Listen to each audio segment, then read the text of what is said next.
Leçon 3 de Mastercam. On a vu donc comment dessiner un cercle, comment le transporter à l'origine, et on va tout revoir ça, mais avec un rectangle cette fois-ci, pourquoi pas. Alors, toujours dans Wireframe, on a l'option de faire des lignes pour faire un rectangle, bien sûr, mais tiens, il y a un rectangle qui se fait encore plus facilement avec cette commande-ci. Alors, je l'actionne, Create a Rectangle. On me demande la position d'un premier coin. Est-ce que ça a de l'importance? Oui. Je pourrais tout de suite la positionner à l'origine qui est ici, pourquoi pas. Donc le coin, je clique et on me demande la valeur de l'autre coin que je peux donner à l'œil, sans dimension précise, ou en rentrant des dimensions précises dans le bandeau ici à gauche. Alors je vais dire, tiens, un rectangle de 12 par 6. Et je valide avec le crochet vert. Qu'est-ce que ça donne? Un rectangle de 12 par 6. Je vous rappelle la touche F9 pour voir les origines ou non. Supposons par contre que j'aurais bien aimé que mon origine soit dans le milieu du rectangle et non en bas à gauche. Ce serait possible, bien sûr. J'ai deux options. Je peux déplacer mon rectangle ou dessiner mon rectangle directement à la bonne origine. Pour ce faire, j'efface tout, clic, j'englobe tout avec la souris et je fais la touche supprime du clavier. Je vais dessiner un rectangle et vous avez peut-être ça qui apparaît, End Selection, on peut faire le crochet vert. Je refais un rectangle, mais cette fois-ci, je vais le faire directement à l'origine. Rectangle. Select Position of First Corner. Ah, je ne sais pas où le mettre exactement, mais regardez ici, j'ai la possibilité de faire Anchor to Center. C'est donc dire que le premier point sera le centre du rectangle, curieusement. Et je donne quand même des dimensions de 12 par 6 qui sont là par défaut.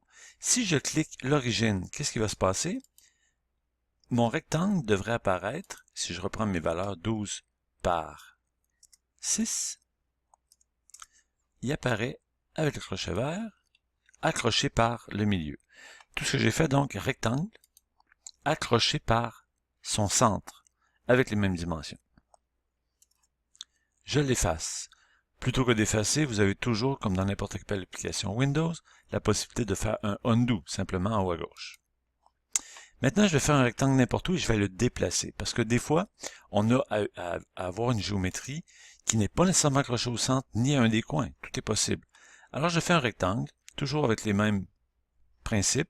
Anchor to Center, je clique n'importe où et je donne les mêmes dimensions, 12 par 6. Alors, entre chacun, je fais un Enter et je valide avec le crochet vert. Il n'est pas à la bonne place, j'en suis conscient. Je veux déplacer mon rectangle. Je veux qu'il soit à une position précise par rapport à l'origine. Tiens, pourquoi pas la base du centre du rectangle? Ici, je voudrais que le milieu soit à l'origine. C'est ce que je cherche. Comment je vais faire ça? Je ne peux pas dire je fais mon rectangle à partir du centre et je ne peux pas dire je le fais à partir d'un coin non plus. Donc, la seule option que j'ai, c'est de déplacer mon rectangle. Et je le fais avec une deuxième commande qu'on voit dans Transform. Rappelez-vous la première qu'on avait vue, c'était Move to Origin. Move to Origin, si on l'actionnait, ce serait fort probablement le centre de ma géométrie qui serait choisi comme point. Si je clique là-dessus, c'est le centre qui est choisi comme point par défaut. Mais si je cliquais ce point-ci, voyez-vous l'outil d'accrochage, une espèce de X, on a les options de choisir les extrémités ou les milieux. N'est-ce pas? Alors si je me déplace et je clique ce point-là, c'est ce point-là qui va être déplacé à l'origine.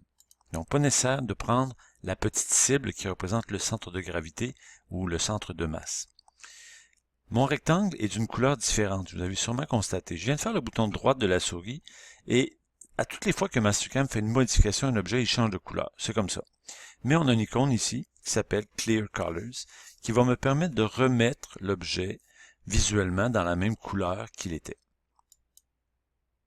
Bouton droit de la souris, Clear Colors.